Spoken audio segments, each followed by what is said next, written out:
Everybody, thank you all so much for being here, and a huge thanks to my friends as well. My staff and I just came from the U.S. Immigration and Customs Enforcement Center here in Stockton, where our neighbors have been unlawfully detained, demonstrators have been brutally attacked, and where families have been torn apart. This violence has reached a boiling point in recent weeks with the horrifying deaths of Renee Good and Alex Preddy in Minnesota. We cannot allow this violence to continue, not in Minnesota and not here in Stockton. And that's why I demanded that ICE open its doors to federal oversight, and we're here to report back directly to the people who are being harmed. I'm so grateful to be joined by Stockton leaders, members of the City Council, our state representatives, community leaders, San Joaquin County Board of Supervisors, our advocates and faith leaders who have been on the front lines of this fight. And we're here to make one thing very clear, which is that Stockton is united in reining in these out-of-control attacks and protecting our community. I'm incredibly frustrated because I walked away from this investigation with more questions than answers.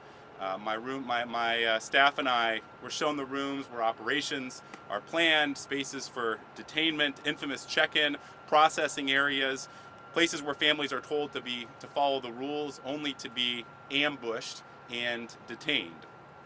I've been demanding answers from ICE about these attacks, and frankly, I'm not satisfied with what I just heard.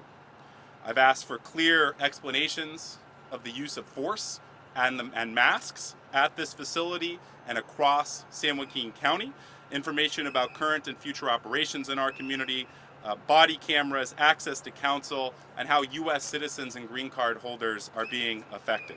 I was met with a lot of non-answers, a lot of flat-out refusals to give basic questions, and that's just unacceptable.